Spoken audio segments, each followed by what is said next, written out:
go into this game, there are obviously a lot of buzz is going to be around Caitlin, but what do you know about your team, going in, and how cool is it going to be just to share this big women's basketball stage, knowing that you guys aren't watching, you guys are competing and have a chance to play and beat her? I think that we have a really good core from last year's group, and then we added a lot of new pieces. Of course, we're still putting that together, but the talent's there, and I think it's just a good opportunity for us, especially second game of the season and on a big stage. Georgia, you guys played last night, obviously. What did you like about what you saw from some of the young kids when the spotlight turned on? Obviously, it's going to be a little bit of a bigger stage on Thursday night, but what kind of confidence do you give them, going into one of those environments?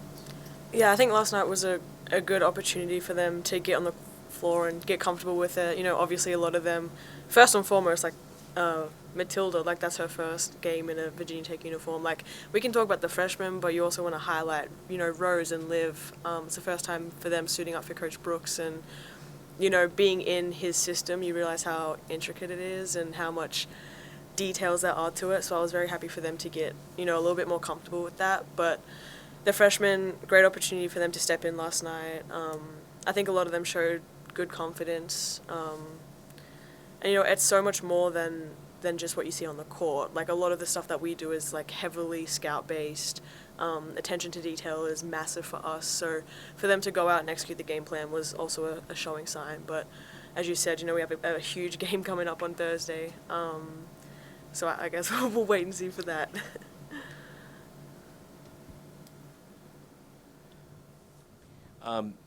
Do you guys? It's not UConn or Tennessee versus Iowa. It's you guys. What does it mean to you to kind of be asked to be part of this such a big game, and how do you kind of do you maybe having played in Seattle and Dallas, does that kind of make you guys pretty comfortable with the big stage?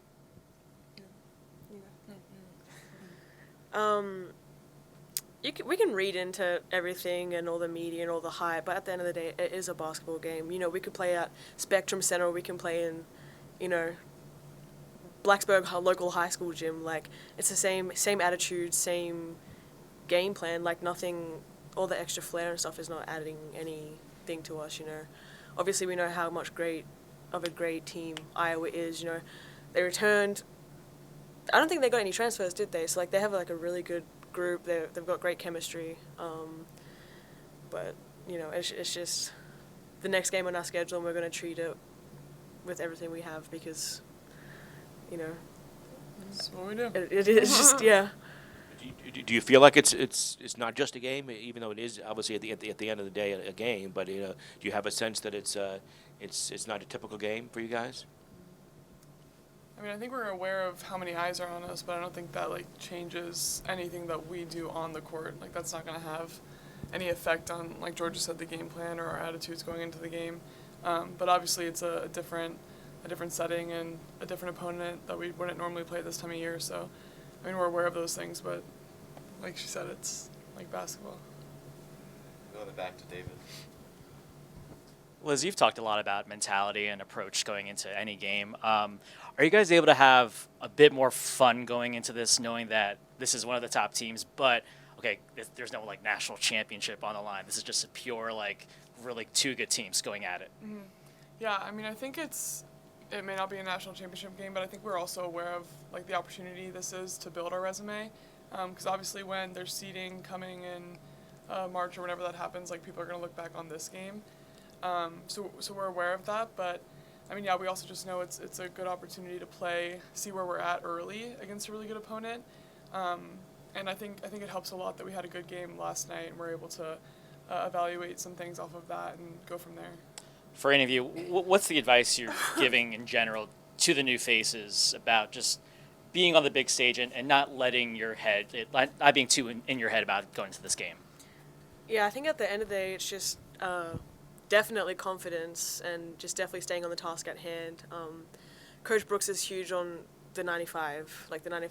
It's not necessarily about how many points you score or the stuff that shows up on the stat sheet.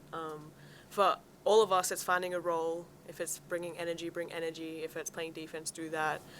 Stuff that happens 95% of the game that goes untold on the stat sheet. So I think that's been a message that has been pushed for a lot of these younger girls, especially coming into, a team where we have such a foundation. And I think they're doing great with it. Obviously, I'll have to check in with some of them today, because the last time we spoke about that was yesterday, but, new game coming up. But yeah, I mean, they're a mature group and they're excited, so it'll be great. Well, we're ready for Zoom. Susan, any questions for the student athletes?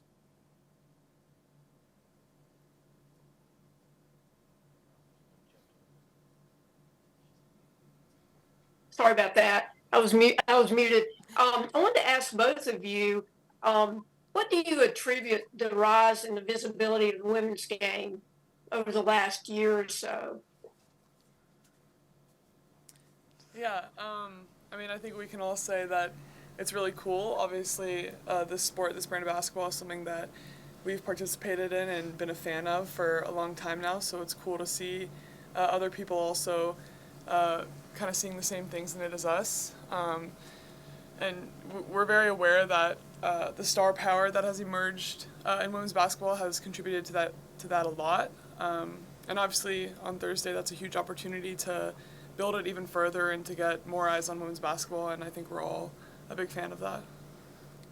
Yeah, Right. I would also add that it probably extends, it's more of like everyone watching, but if you just like look at the freshman class coming in, like I think women's basketball in general, like the skill and everything is just like advancing year by year, because watched a lot of those games yesterday and a lot of those freshmen were for sure showing out. So it's great to see people coming in and really excelling the game on all aspects.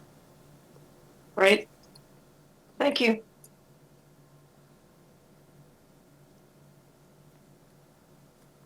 right, let's go back in the room to Mark. Georgia, obviously, with Caitlin on the other side, does the competitor in you kind of really start to get excited for this matchup and kind of see who can come away with the better game there? Yes and no. Yes, because Caitlin is great. She's spectacular, but, I'm not biting at the bit saying I'm going to be better than Caitlin. I think it's a team game at the end of the day. Love my teammates. My job is to set them up, facilitate them. I'm not going to be, hanging out just to have better stats than her. That's just not what I prioritize. But in saying that, she's a great matchup. You want to talk about, changing the game, the women's game. Like, she has been phenomenal in doing that. She's been at the forefront of that. So it's a great opportunity, but I'm not sitting here hyping myself up about trying to have more stats than her. So have either of you raised your hand and to said, Coach, all right, put me on her. I want to guard Caitlin. Let me do this. We haven't really talked about scout much, but there's not really one person that you can just put on and stop Caitlin Clark. It's definitely going to be a team effort, so, yeah. And then obviously you guys saw, LSU lost yesterday, Notre Dame lost in Paris yesterday. How do you kind of, what's kind of the approach so that, this game can live up to the hype and that, you guys can, put your best foot forward on national TV on Thursday night? I think those games go to show, anything can happen, especially, you have preseason rankings and it's based off previous years, but previous years teams get hot, they have different matchups, different lineups, and it's a new season. So right now it's just putting your best foot forward and establishing a base. Because, you can say that this person's ranked this or whatever, but at the end of the day, it's who shows up and who's played hard. Yeah. Back on the left with David. I know you guys mentioned that you haven't necessarily gotten into the full scout yet, but you guys were in Seattle with Iowa. You saw them at the Final Four. They were there in Dallas with you guys. When you look outside of Cape, what stands out to you about just the way this team plays? What do you kind of expect to see on Thursday? Yeah, I think those girls, they have the benefit of playing with one of the best facilitators, so they run hard, they get to their spots. Gabby Marshall plays with great energy, and I think, that you talk about chemistry, they're really good at knowing their roles, and you can't get too focused on Caitlin because the other girls will excel. They're just a great team, and watching them play in Seattle, seeing that live and Caitlin create like angles and passes for her teammates, like it's definitely an art, and they definitely know if they play hard and they run hard, they're going to receive the ball back. Second round, last question. Yeah, Georgia, like you mentioned, a lot of freshmen on this team, and you being a senior now, is there any mentor role that you're kind of playing to guide the freshmen, especially after having your first game at home, and then, hey, a couple days later, we're going to North Carolina to face one of the best teams in the country? Is there some sort of role that you've kind of stepped into to guide them along the way? Yeah, I try, but my leadership style is very Australian, and I have to remind them that I'm not harsh. I'm telling them the truth. I'm kidding. No, they're great. I love them all, and we're building relationships, and they obviously respect us greatly. But yeah, it's very cute them coming up to us and I don't want to say cute in a demeaning term, but it's nice that they have the confidence to come up and ask questions that other people might be embarrassed to ask. Like, they're new here, so nothing is embarrassing to us. We have to get on the same page. Obviously, I've been here 4 and a bit years. These girls have been here 5, so we obviously know what Coach Brooks wants, pretty well. So it's up to us to spread the Bible of Coach Brooks.